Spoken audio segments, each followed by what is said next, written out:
जय श्री कृष्णा मित्रों, अपने पति से दुखी होकर आखिर किस तरह से एक राजकुमारी ने किया घोड़े के साथ विवाह।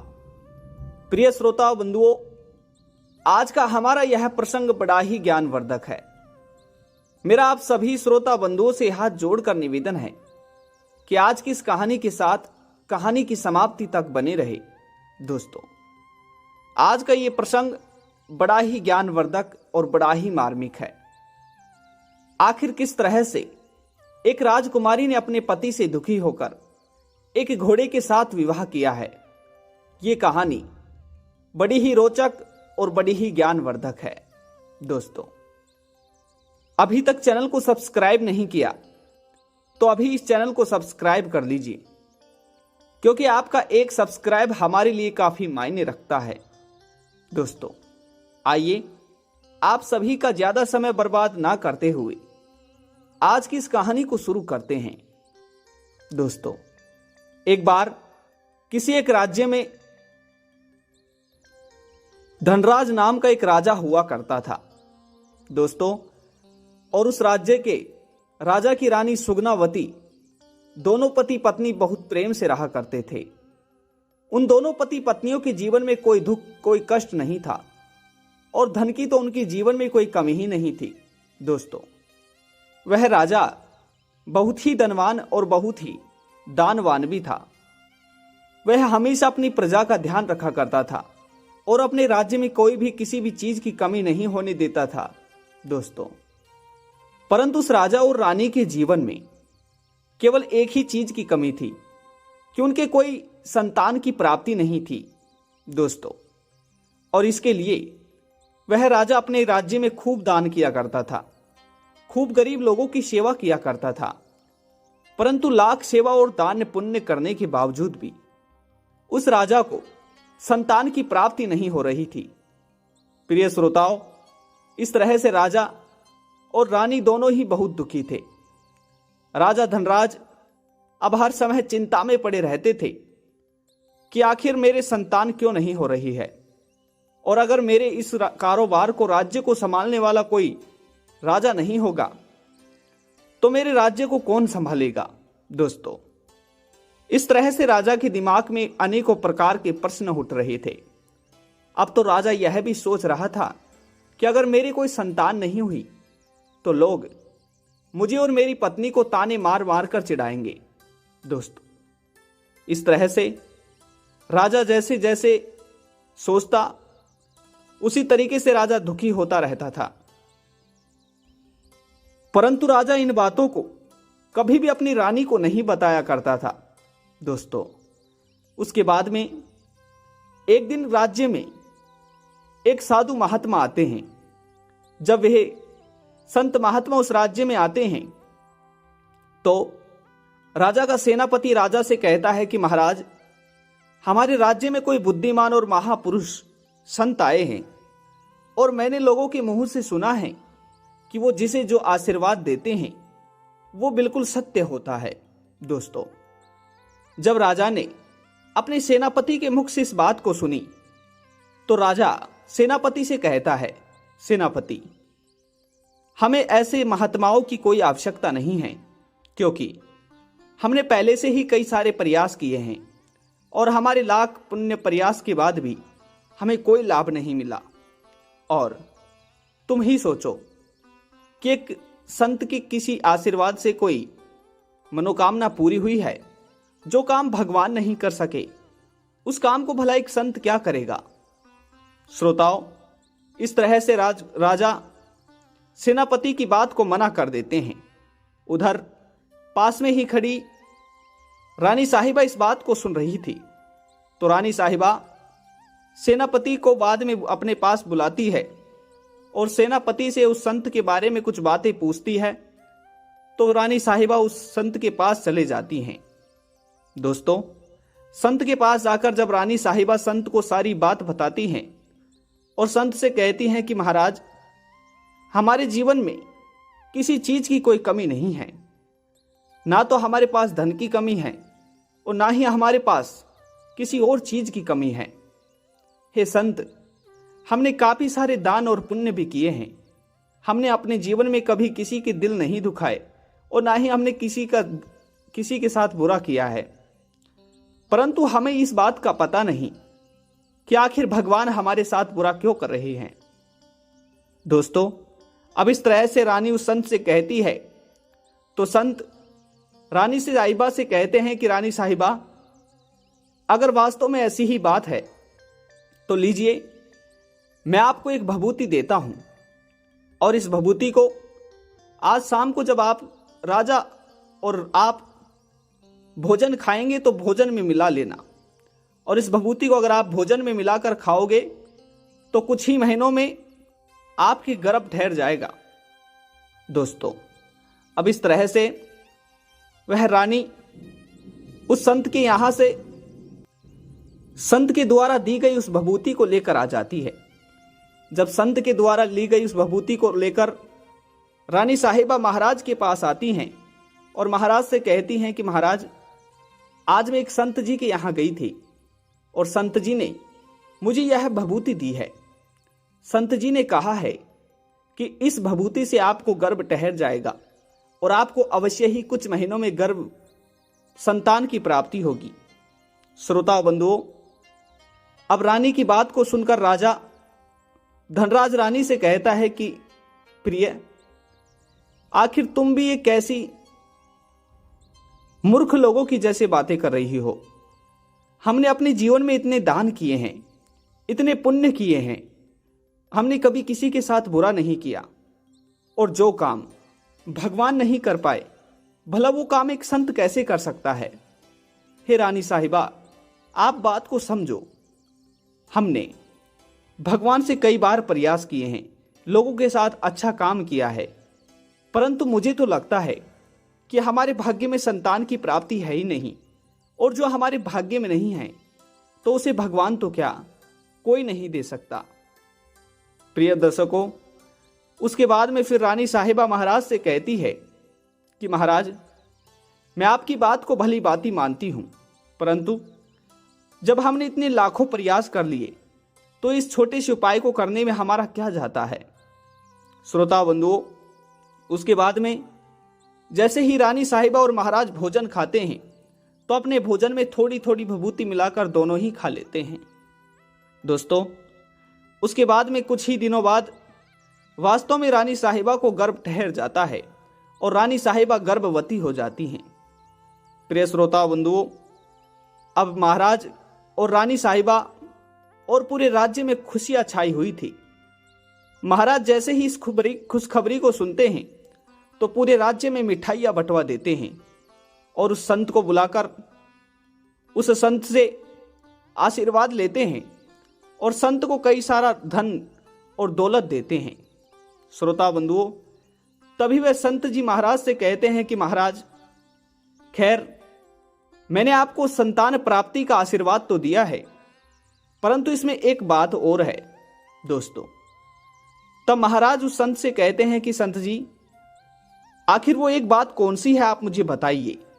दोस्तों, तभी वह संत महाराज से कहते हैं कि प्रभु, मैंने आपको जो संतान प्राप्ति का आशीर्वाद दिया है, यह आशीर्वाद केवल 18 वर्ष तक का ही है।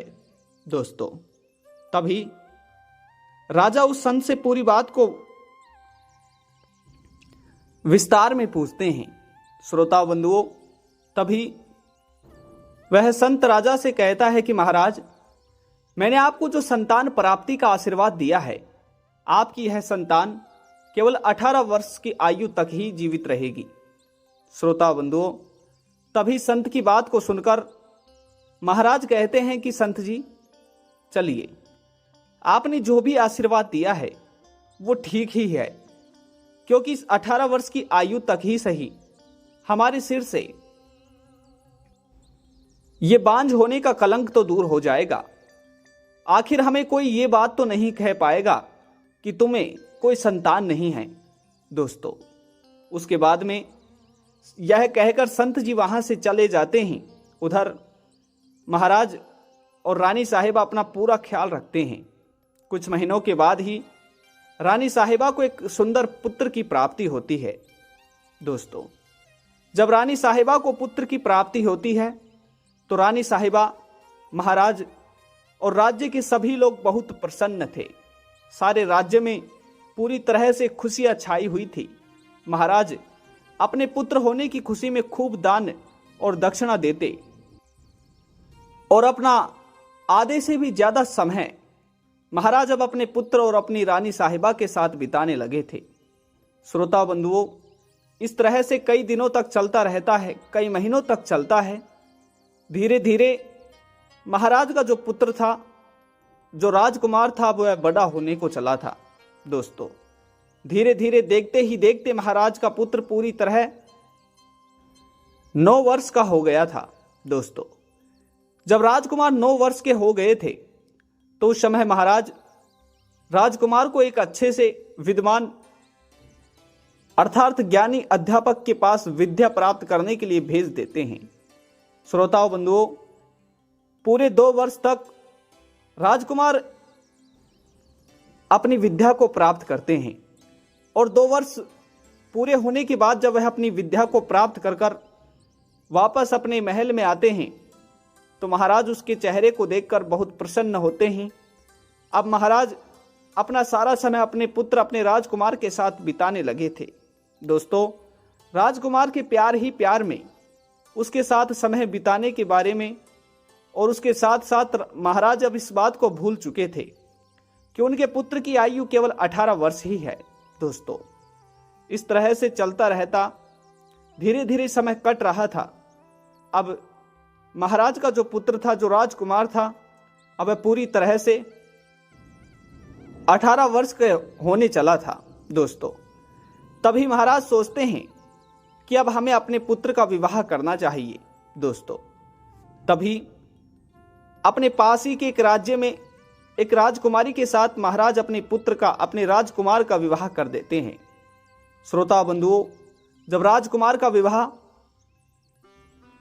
दूसरे राज्य की एक सुंदरी के साथ किया जाता है तो राजकुमार अपनी पत्नी को लेकर अपने घर, अपने राज्य आ जाते हैं। दोस्तों, अब राजकुमार अपना सारा समय अपनी पत्नी के साथ बिताने लगे थे। दोस्तों, अब उधर महाराज को केवल एक ही चिंता होने लगी थी कि अब हमारे महाराज, हमारे राजकुमार की आयु 18 वर्ष को होने चली है और कहीं जो हमें संत जी ने बताया था वो सच ना हो जाए। दोस्तों, इस तरह से चलता रहा। राजकुमार का विवाह हुए पूरा 1 महीना बीत गया। उसके बाद में कुछ ऐसा होता है, जब रात्रि को राजकुमार अपनी पत्नी के साथ सोया करते थे तो उस समय जब रात्रि के 1 बजते तो रात्रि के 1 बजते बजते राजकुमार अपने बिस्तर से उठकर महल से बाहर चले जाया करते थे। दोस्तों, कई दिनों तक इस तरह चलता रहा और इस बात का पता राजकुमार की पत्नी को बिल्कुल भी नहीं था। दोस्तों, परंतु एक दिन की बात है, जब रात्रि को राजकुमार और राजकुमार की पत्नी एक ही बिस्तर पर सोए हुए थे, उसी समय जब रात्रि का पूरा 1 बजता है तो रात्रि के 1 बजते ही जब राजकुमार उठकर अपने महल से बाहर जाने वाले होते हैं तो उसी समय राजकुमारी की आंखें खुल जाती हैं और जब राजकुमारी की आंखें खुलती हैं तो राजकुमारी देखती है कि उसका पति रात्रि के 1 बजे महल से बाहर जा रहा है। दोस्तों, ये देखकर राजकुमारी सोचती है कि आखिर रात्रि का 1 बज रहा है और मेरे पति रात्रि के 1 बजे ना जाने किससे मिलने के लिए जा रहे हैं और ना जाने कहां जा रहे हैं। दोस्तों, उसके बाद में जब राजकुमारी वापस सो जाती है और जब सुबह वापस उठकर देखती है तो राजकुमार उसी के पास में बेड पर सोए हुए हैं। दोस्तों, यह देखकर राजकुमारी उस रात की बात को राजकुमार से बिल्कुल भी नहीं पूछती है। उसके बाद में जैसे ही दूसरे दिन की रात्रि होती है तो वापस राजकुमार रात्रि के 1 बजते ही महल से बाहर चले जाते हैं।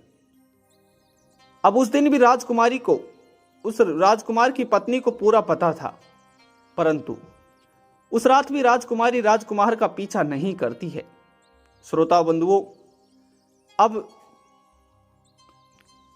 इस तरह की घटना रोज रोज होने लगती है। उधर राजकुमार की पत्नी अब अपने पति के रोज रोज रात के 12-1 बजे बाहर जाने के बारे में सोच सोच कर सूखती जा रही थी। पूरी तरह परेशान हो रही थी कि आखिर मेरे पति रात्रि के 1 बजे कहाँ जाते हैं, किससे मिलने के लिए जाते हैं। दोस्तों, अब अपने पति की इस बात को सोच सोच कर वह बेचारी ना तो कुछ खाती और ना ही कुछ पीती। इस तरह से बार बार उस विचार को अपने ध्यान में लाकर वो पूरी तरह सूखती जा रही थी। दोस्तों, एक दिन एक बुढ़िया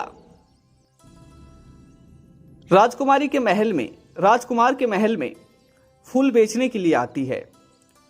जब वह बुढ़िया फूल बेचने के लिए महल में आती है तो राजकुमार की पत्नी उस बुढ़िया के पास जाती है और उस बुढ़िया से फूल खरीदने के लिए कहती है।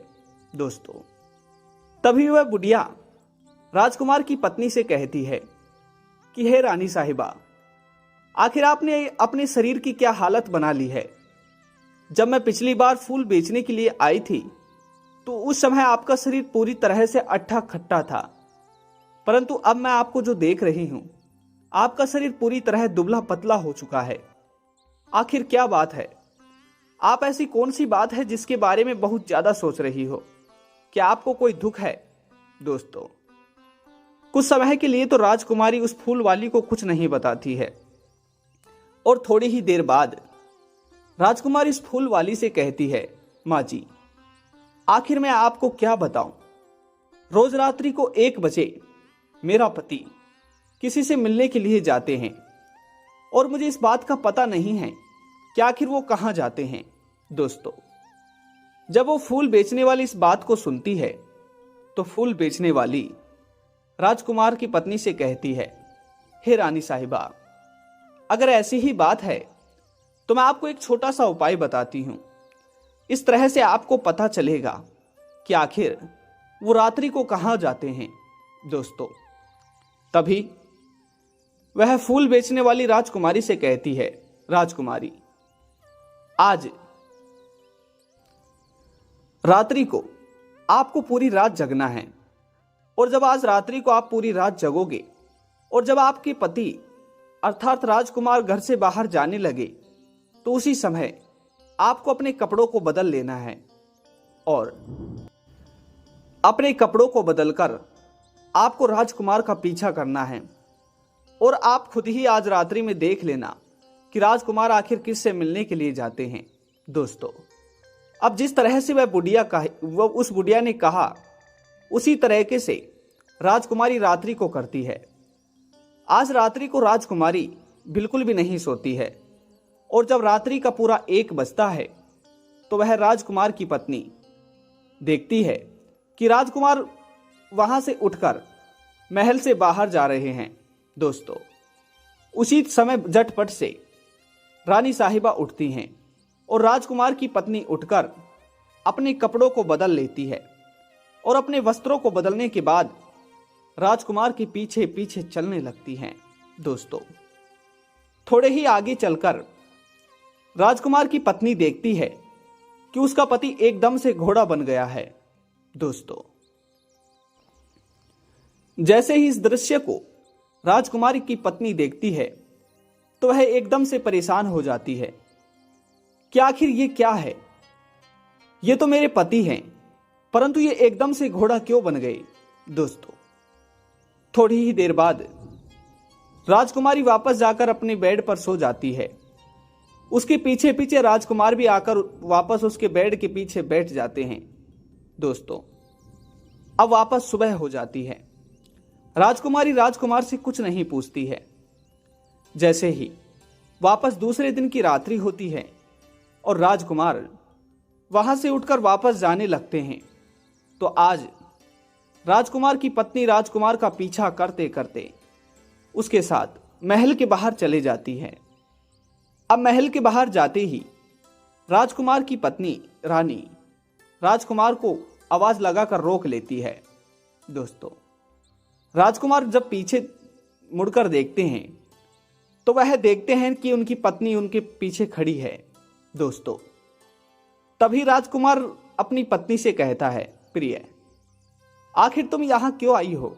दोस्तों, तभी राजकुमार की पत्नी कहती है, अजी सुनो, मुझे काफी दिन हो चुके हैं आपको इस तरह देखते देखते।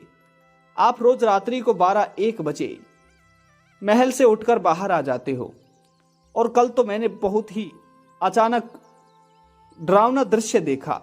दोस्तों, तभी रानी साहिबा राजकुमार से सारी बात पूछने लगती है। तो राजकुमार अपनी पत्नी से कहता है, प्रिय, मैं खैर तुम्हें सारी बात तो नहीं बता पाऊंगा, लेकिन ये लो, मैं तुम्हारे दोनों हाथों में गेहूं के दाने देता हूं, और अब मैं थोड़ी देर बाद घोड़ा बनने वाला हूं, और जैसे ही मैं घोड़ा बनूं तो तुम्हारे हाथ में जो सीधे हाथ में गेहूं के दाने हैं, इन गेहूं के दानों को मेरे ऊपर फेंक देना, और जैसे ही तुम इन्हें मेरे ऊपर फेंकोगी तो मैं वापस घोड़ा इंसान बन जाऊंगा। दोस्तों, अब इस तरीके से थोड़ी ही देर बाद राजकुमार एकदम से घोड़ा बन जाते हैं। उधर जब राजकुमार घोड़ा बन जाते हैं तो राजकुमार के ऊपर उन गेहूं के दानों को फेंकना भूल जाती है। दोस्तों, और राजकुमार महल के चारों तरफ भागते भागते घोड़े के रूप में जंगल की तरफ चले जाते हैं। दोस्तों, उधर रानी साहिबा सोचती है कि राजकुमार वापस लौटकर अवश्य आएंगे। दोस्तों, लेकिन ऐसा बिल्कुल नहीं हुआ। राजकुमार घोड़े के रूप में जंगल की तरफ भाग जाते हैं। उधर सुबह हो जाती है। जब रानी राजकुमार की पत्नी देखती है कि आज तो सुबह हो गई है, परंतु अभी तक मेरे पति लौटकर नहीं आए। दोस्तों, तो रानी राजकुमार की पत्नी राजा साहब अपने ससुर को बताती है कि रात्रि में राजकुमार पूरे 1 बजे महल से बाहर गए थे, परंतु उसके बाद वो वापस लौटकर ही नहीं आए। दोस्तों, अब राजा धनराज समझ चुका था कि जो होना था वह हो चुका है। दोस्तों, राजा धनराज को याद आ गया था कि हमें जो संत ने आशीर्वाद दिया था वह पूरी तरह सच था। दोस्तों, उधर अब पूरे महल में सन्नाटा छाया हुआ था, मानो एक तरह से महल की पूरी खुशियां ही छिन गई हो। अब महल में कई दिनों तक भोजन नहीं बनता है। उधर राजकुमार की याद कर कर उसकी पत्नी राजकुमारी पूरी तरह सूख जाती है। दोस्तों, थोड़े ही दिन बाद राजकुमार की पत्नी अपने ससुर महाराज धनराज के पास जाती है और अपने ससुर से कहती है कि मैं अब इस महल को छोड़कर कुछ दिनों के लिए बाहर जा रही हूं, क्योंकि जब तक मैं अपने पति को वापस लेकर नहीं आती तब तक मैं इस महल में कभी कदम नहीं रखूंगी। दोस्तों, अब रानी अपने कुछ सैनिकों के साथ अपने राज्य की सीमा के बाहर जाकर राज्य की सीमा पर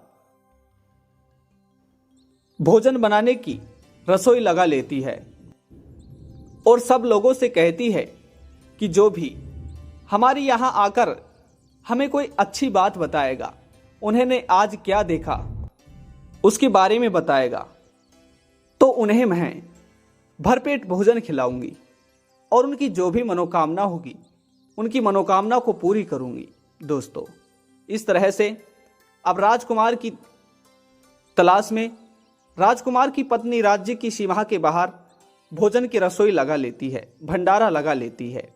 अब जो भी कोई राहगीरी आता और रानी साहिबा को उन्होंने जो देखा उसके बारे में बताता और भरपेट भोजन करता।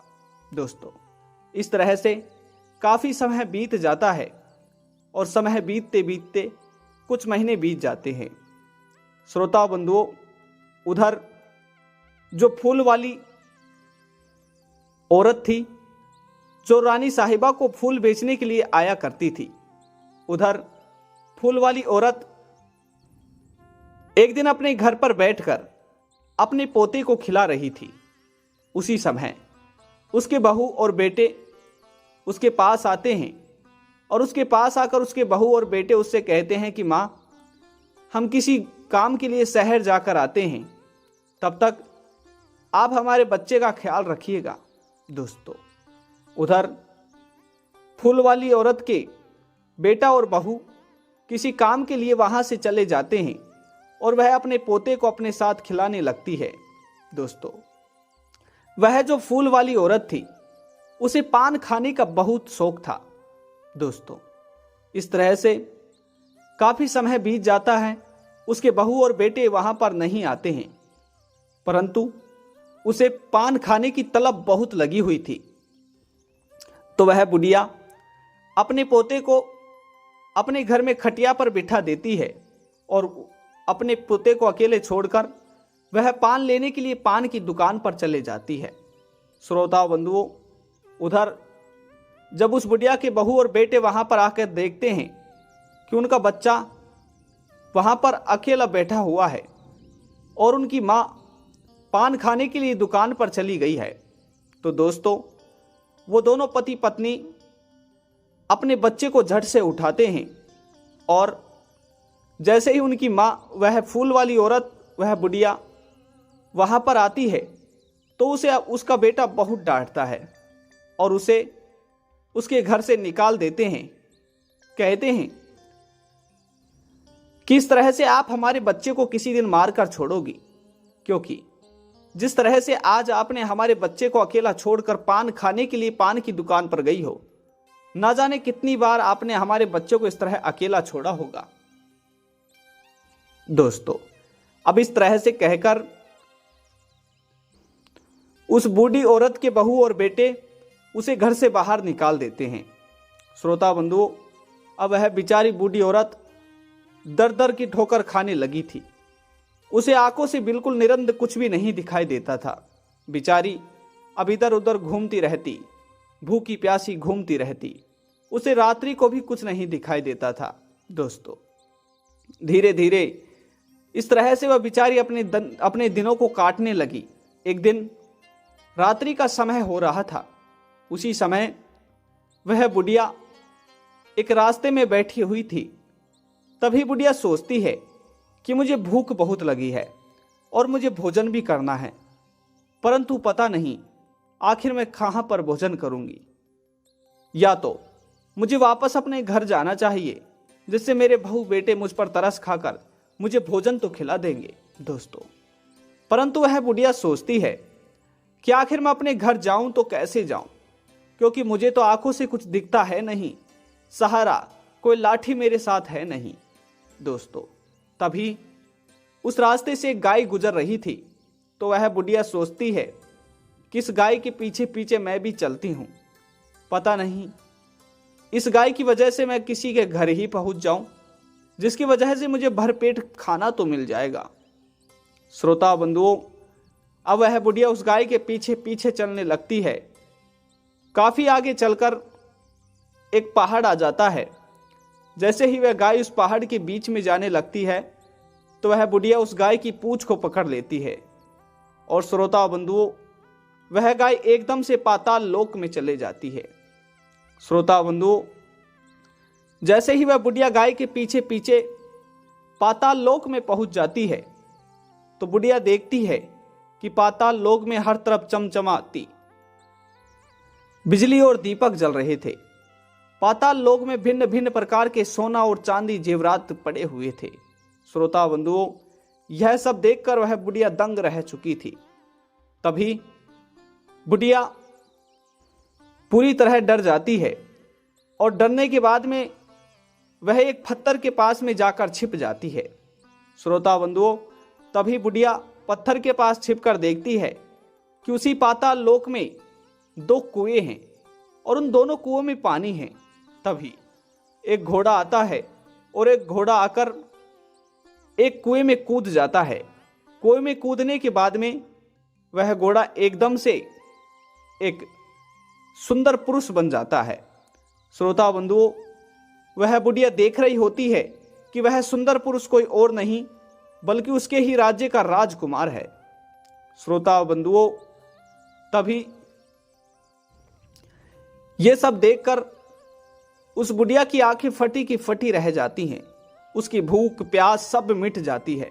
दोस्तों, थोड़ी ही देर बाद पुरुष बनने के बाद वह राजकुमार वहीं पास में रखे सोने के एक बिस्तर पर सो जाता है। उधर पास में ही एक तोता बैठा हुआ था। उस तोते से वह राजकुमार पूछता है कि अरे भाई, आखिर मेरे माता पिता क्या कर रहे हैं। तभी वह तोता उस राजकुमार से कहता है कि आपके माता पिता आपकी याद में हर समय रोते रहते हैं और आपको हर समय याद करते रहते हैं। तभी राजकुमार पूछता है कि मेरी पत्नी क्या कर रही है। तो तोता बताता है कि आपकी पत्नी राज्य की समय सीमा पर भंडारा लगाकर बैठी हुई है और जो भी आने जाने वाला राहगीरी है उससे उन्होंने जो देखा उसके बारे में पूछ रही है और आपकी तलाश कर रही है। दोस्तों, इस तरह से राजकुमार जब उस तोते के मुख से अपने माता पिता और अपनी पत्नी के समाचार को सुनता है तो यह सुनकर वह सो जाता है। श्रोता बंधुओं, इस तरह से धीरे धीरे पूरी रात कट जाती है और जैसे ही सुबह का समय होता है तो एकदम से वह राजकुमार वहां से गायब हो जाते हैं। उधर जो गाय रात्रि को उस गुफा के अंदर आई थी, उस पाताल लोक के अंदर आई थी, वह गाय अब वापस से सुबह होते ही उस गुफा से बाहर निकल रही थी। तभी वह बुढ़िया देखती है कि क्यों ना मैं भी इस गाय के साथ साथ वापस धरती लोक पर जाने की कोशिश करूं। क्या पता मैं धरती लोक पर जाने में सफल ही हो जाऊं। दोस्तों, उसके बाद में वह बुढ़िया उस गाय की पूंछ को वापस पकड़ लेती है और गाय की पूंछ को पकड़कर वह बुढ़िया वापस उस पाताल लोक से ऊपर आ जाती है। श्रोता बंधुओं, इस तरह से अब इस घटना को देखकर वह बुढ़िया पूरी तरह चकाचौंध हो रही थी और वह बहुत परेशान थी कि आखिर आज मैंने ये क्या देख लिया। श्रोता बंधुओं, तभी उस बुढ़िया को तोते की वह बात याद आती है कि तोते ने बताया था कि रानी साहिबा राज्य की समय सीमा पर भंडारा लगाकर बैठी है, तो क्यों ना मुझे इस बात को रानी साहिबा को जाकर बतानी चाहिए और भरपेट भोजन भी खाना चाहिए। दोस्तों, तभी तोते की उस बात को याद कर वह बुढ़िया धीरे धीरे चलते चलते राज्य की समय सीमा पर पहुंच जाती है। अब राज्य की समय सीमा पर पहुंचकर वह बुढ़िया पास में रखे घंटे को जोर से उठाकर बजाने लगती है। तभी थोड़ी ही दूर राजकुमारी बैठी हुई थी, तो राजकुमारी अपने एक सेनापति को भेजती है कि जाओ और जो इस घंटे को बजा रहा है उसे यहां पर लेकर आओ। क्या पता वो कोई सूचना ही लेकर आया हो। दोस्तों, तभी वह सेनापति उस बुढ़िया को राजकुमारी के पास लेकर आता है और रानी साहिबा राजकुमारी उस बुढ़िया से जब कुछ पूछने लगती है तो बुढ़िया राजकुमारी से कहती है कि रानी साहिबा, मैं आपको पहचान चुकी हूं। आप वही हो जिसे मैं रोज फूल बेचने के लिए जाया करती थी और मैं वही मालन हूं जो आपको फूल बेचने के लिए आपके महल आया करती थी। दोस्तों, जैसे ही रानी उस बुढ़िया को देखती है तो उसे पहचान जाती है। तभी रानी उस बुढ़िया को सबसे पहले तो भरपेट भोजन खिलाती है और भोजन खिलाने के बाद में रानी उस बुढ़िया को अपने सारे दुख के बारे में बताती है। बुढ़िया से कहती है, मां, जब मैं अपने पति का पीछा करने के लिए उन्हें यह देखने के लिए गई थी कि आखिर वे किससे मिलने के लिए जाते हैं, तभी से मेरे पति एक घोड़े के रूप में परिवर्तित होकर मेरे घर से, हमारे राज्य से लापता हैं और तभी से मैं उन्हें देखने के लिए, उन्हें ढूंढने के लिए दर दर की ठोकर खा रही हूं। दोस्तों, उसके बाद में रानी की सारी बात सुनकर वह मालन बुढ़िया रानी साहिबा से कहती है कि रानी साहिबा, सच बताऊं तो राजकुमार को मैंने देखा है। दोस्तों, जैसे ही रानी साहिबा बुढ़िया के मुख से इस बात को सुनती है तो रानी साहिबा बुढ़िया से कहती है कि हे मां, अगर वास्तव में आप मुझे मेरे पति का पता बता दोगे तो मैं आपको हमारे राज्य का आधा हिस्सा दे दूंगी, आपको आधे राज्य की रानी बना दूंगी। दोस्त, तभी वह बुढ़िया कहती है कि हे रानी, कल रात को मैं जब एक रास्ते में बैठी हुई थी तो उस समय मुझे कुछ दिखाई नहीं दे रहा था।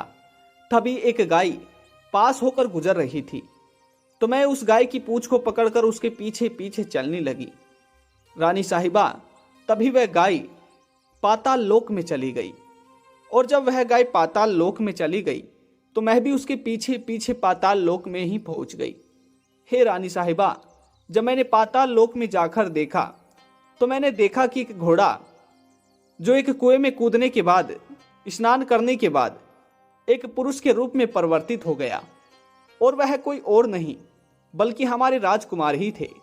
दोस्तों, अब इस तरह से सुनकर राजकुमारी बहुत प्रसन्न हो गई, और राजकुमारी उस बुढ़िया के पैरों में गिरकर बुढ़िया से कहती हैं कि हे माँ, अगर वास्तव में आपकी बात सच है और वास्तव में आप सच बोल रहे हैं तो आप मुझे वहां तक ले चलिए, मुझे एक बार आप उनसे मिलवा दीजिए।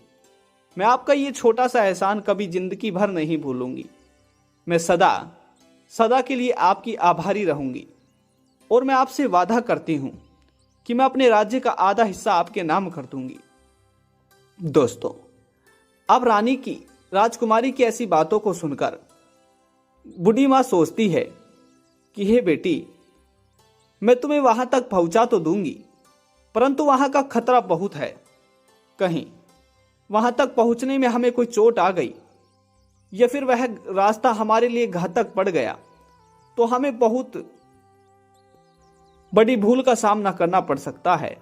दोस्तों, तभी वह रानी बार बार निवेदन करती है, तो वह बुढ़िया रानी साहिबा की बात को सुनकर मान जाती है।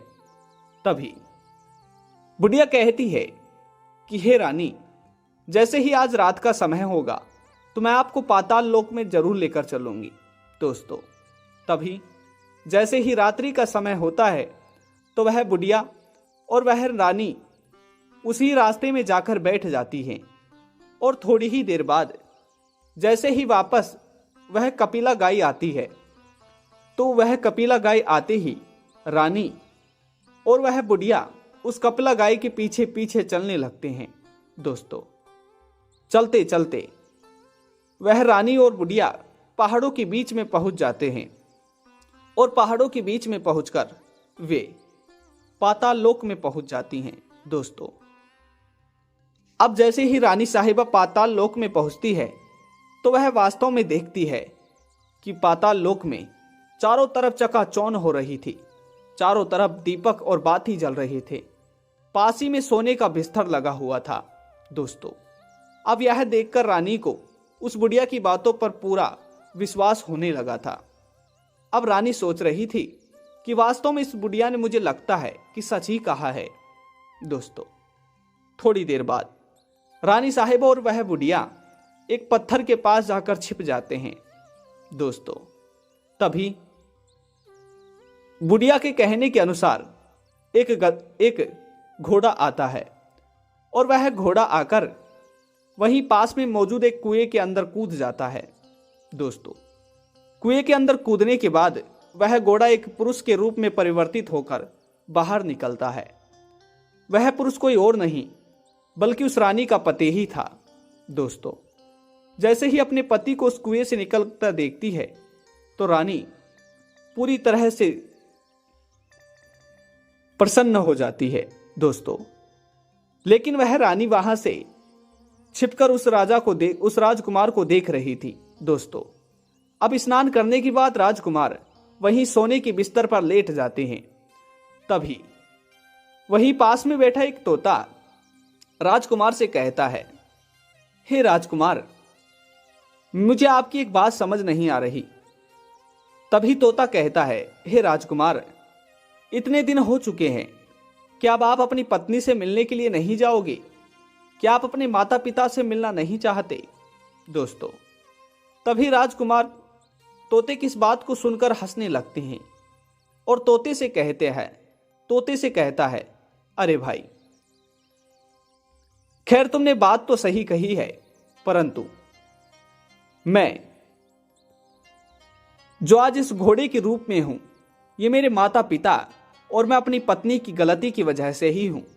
दोस्तों, तभी तोता उस राजकुमार से और बातें पूछने लगता है।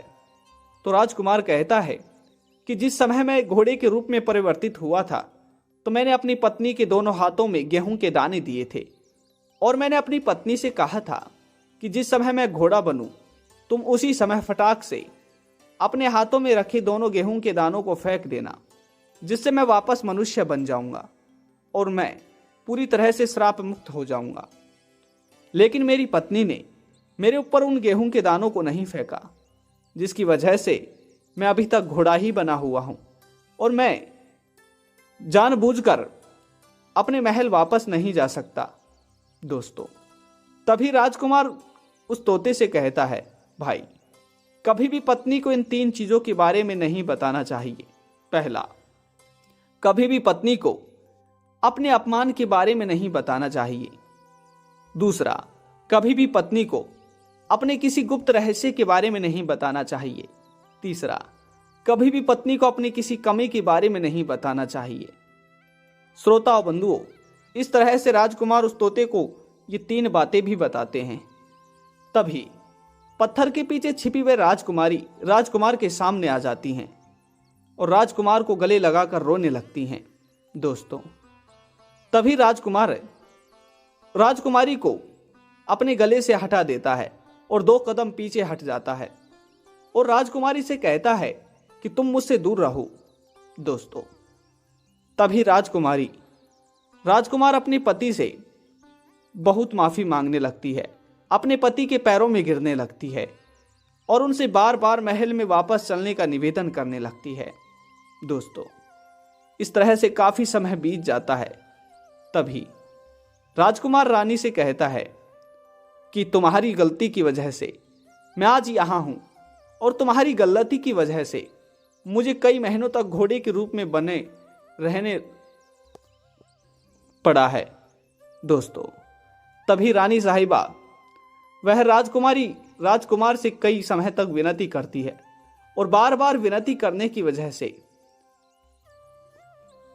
राजकुमार अपनी पत्नी रानी साहिबा से कहता है, ठीक है, अगर वास्तव में मैं महल जाना ही चाहता हूं और तुम मुझे वास्तव में महल ले जाने वाली हो, तो इस कुएं से कुछ पानी निकालो और उस पानी को मेरे सिर पर डाल दो, इससे मैं श्राप मुक्त हो जाऊंगा। दोस्तों, तभी रानी उस कुएं से पानी निकालती है और उस पानी को राजकुमार के सिर पर डाल देती है, जिसकी वजह से राजकुमार श्राप मुक्त हो जाता है। दोस्तों, इस तरह से फिर राजकुमार रानी के साथ वापस राजमहल जाता है और जब राजकुमार को उसके पिता राजा धनराज देखते हैं तो वे भी बड़े ही खुश होते हैं। दोस्तों, इस तरह से वापस राज्य में पूरी तरह से खुशियां आ चुकी थी। दोस्तों, तो इस तरह से थी हमारी आज की ये कहानी। आज की कहानी आप सभी को कैसी लगी, कमेंट बॉक्स में अवश्य बताइएगा और पुनः मिलते हैं नई वीडियो नई जानकारी के साथ। तब तक आप सभी लोगों का बहुत बहुत धन्यवाद। जय श्री कृष्णा, राधे राधे।